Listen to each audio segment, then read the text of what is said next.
Hello friends, welcome to மௌனிஸ் new updates. Vijay TV celebrities நம்ம நாஞ்சில் விஜயன் இருக்கார் இல்லையா, ஸோ அவங்க வந்து மெரியா அப்படின்றத மேரேஜ் பண்ணிட்டாங்க. ஸோ வந்து இந்த இயர் தான் மேரேஜ்மே பண்ணிக்கிட்டாங்க. அவங்க ப்ரெக்னென்சியாக இருக்க அப்படின்னு வந்து அனௌன்ஸ் பண்ணியிருந்தாங்க. அதை வந்து அவங்களுக்கு 5th மந்த் வந்து இன்றைக்கி ஃபங்க்ஷன்ஸ் பண்ணியிருக்காங்க நேற்று. ஸோ அந்த அப்டேட்டை வந்து ஷேர் பண்ணியிருக்காரு. 5ஆம் மாதம் ஃபங்க்ஷன், அதாவது பேபி ஷவர் ஃபங்க்ஷன் வந்து ஃபோட்டோஸ்லாம் எடுத்து அவர் அழகான கேப்ஷன் கொடுத்து ஷேர் பண்ணியிருந்தார். இந்த அழகான கப்பலுக்கு நம்மஸ்லேருந்து மிகப்பெரிய வாழ்த்துக்கள் சொல்லலாம் எம்சியூ சார்பாக. யாரெல்லாம் இவங்களுக்கு விஷ் பண்ணணும்னு நினைக்கல மறக்காமல் கமெண்ட்டில் விஷ் பண்ணுங்கள். சரி, இவர் எனக்கு ரொம்பவே பிடிக்குங்க. அதுக்கு மெயின் ரீசன் பார்த்தீங்கன்னா அவரை எவ்வளோ தான் கலாய்ச்சலாம், அவர் பண்ணுற காமெடியுமே அப்படி வந்து கலாய்ப்பாங்க. விஜய் டிவியில் இருக்க எந்த ஷோக்கு போனாலுமே அவர் ரொம்ப மட்டம் தட்டி கலாய்க்கிற மாதிரி எனக்கு ஒரு ஃபீல் ஆகும். பட் அது எதுவுமே வந்து பிற்படுத்தாமல் அங்கேயுமே வந்து ஒரு நல்ல காமெடி பண்ண தான் நினைப்பார்.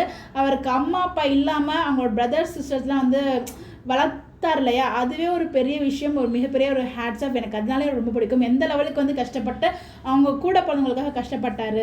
இதை பற்றி நம்ம நிறைய கேள்விப்பட்டிருப்போம். அது மட்டும் இல்லாமல் மிஸ்டர் சின்னத்திரையில் அவங்க அம்மாவோட ஃபோட்டோவை காமிக்கும்போது அவர் அவ்வளோ அழுவாள், சின்ன குழந்தை மாதிரி அவ்வளோ அழுவாள். அதை பார்க்கும்போது எனக்கு எப்படி கண் கலங்கிருச்சு. அந்த லெவலுக்கு வந்து அவர் அவ்வளோ பாசமாக இருப்பார். அவங்க அம்மான்னு சொல்லிட்டாலே போதுங்க, அவர் அவ்வளோ ஃபீல் பண்ணுவார். அந்த லெவலுக்கு ஒரு நல்ல மனிதர். அதனாலே எனக்கு ரொம்ப பிடிக்கும். ஸோ இந்த அழகான ஜோடிக்கு சேர்ந்து மிகப்பெரிய வாழ்த்துக்கள் சொல்லலாம். சேஃபாக இருக்கணும், ஹாப்பியாகவும் இந்த ஜேர்னியை வந்து நீங்கள் என்ஜாய் பண்ணுங்கள். தேங்க்யூ.